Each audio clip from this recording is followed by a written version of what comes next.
Gregory v. Helvering, 293 U.S. 465, 1935, was a landmark decision by the United States Supreme Court concerned with U.S. income tax law.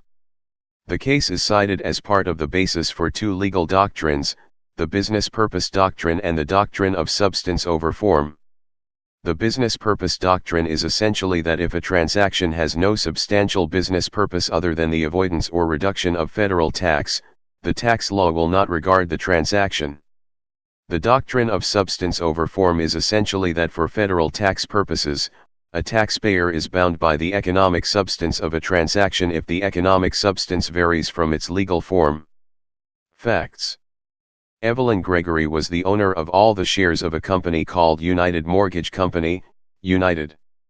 United Mortgage in turn owned 1,000 shares of stock of a company called Monitor Securities Corporation, Monitor.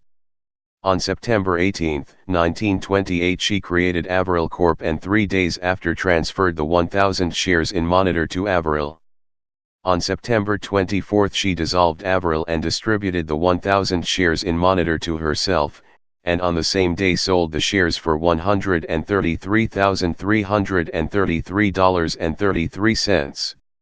She claimed there was a cost of $57,325.45, and she should be taxed on a capital net gain on $76,007.88. On her 1928 federal income tax return, Gregory treated the transaction as a tax-free corporate reorganization, under the Revenue Act of 1928 Section 112. The Commissioner of Internal Revenue, Guy Helvering, argued in Economic Substance there was no business reorganization, that Gregory owned all three corporations and was simply following a legal form to make it appear like a reorganization so she could dispose of the Monitor shares without paying substantial income tax. Accordingly, she understated her liability by $10,000. Judgment. In the ensuing litigation, the Board of Tax Appeals, a predecessor to today's United States Tax Court, ruled in favor of the taxpayer. See Gregory v. Commissioner, 27 BTA 223, 1932. Second Circuit. On appeal, the United States Court of Appeals for the Second Circuit reversed the Board of Tax Appeals, ruling in favor of the Commissioner. Learned Hand J said the following in the course of his judgment. A transaction does not lose its immunity, because it is actuated by a desire to avoid, or, if one choose, to evade, taxation. Anyone may so arrange his affairs that his taxes shall be as low as possible, he is not bound to choose that pattern which will best pay the Treasury, there is not even a patriotic duty to increase one's taxes. Nevertheless, it does not follow that Congress meant to cover such a transaction, not even though the facts answer the dictionary definitions of each term used in the statutory definition.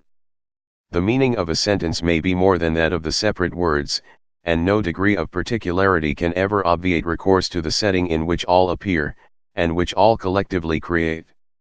The purpose of the section is plain enough: men engaged in enterprises might wish to consolidate their holdings. But the underlying presupposition is plain that the readjustment shall be undertaken for reasons germane to the conduct of the venture in hand. To dodge the shareholders' taxes is not one of the transactions contemplated as corporate reorganizations. Supreme Court. The Supreme Court of the United States also ruled in favor of the Commissioner. Although the letter of the law might arguably have been complied with, the intention of the Act was not to allow reorganizations merely for the purpose of tax avoidance. In the course of its judgment, the Court said the following.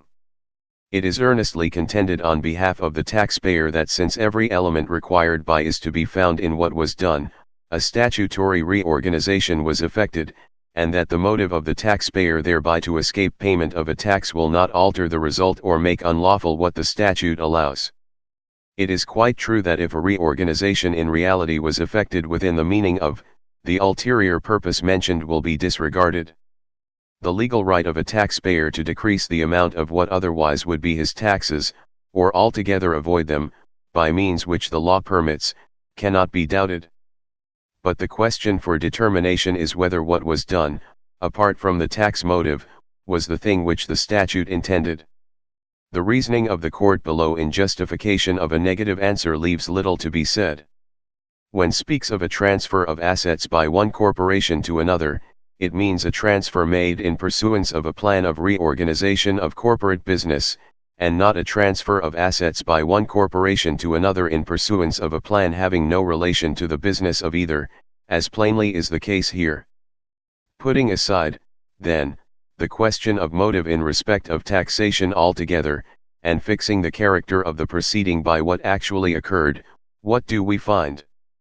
Simply an operation having no business or corporate purpose, a mere device which put on the form of a corporate reorganization as a disguise for concealing its real character, and the sole object and accomplishment of which was the consummation of a preconceived plan, not to reorganize a business or any part of a business, but to transfer a parcel of corporate shares to the petitioner.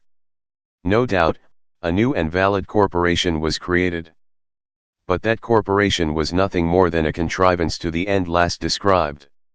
It was brought into existence for no other purpose, it performed, as it was intended from the beginning it should perform, no other function. When that limited function had been exercised, it immediately was put to death. In these circumstances, the facts speak for themselves and are susceptible of but one interpretation. The whole undertaking, though conducted according to the terms of, was in fact an elaborate and devious form of conveyance masquerading as a corporate reorganization, and nothing else. The transaction upon its face lies outside the plain intent of the statute. To hold otherwise would be to exalt artifice above reality and to deprive the statutory provision in question of all serious purpose. Please subscribe and thanks for watching.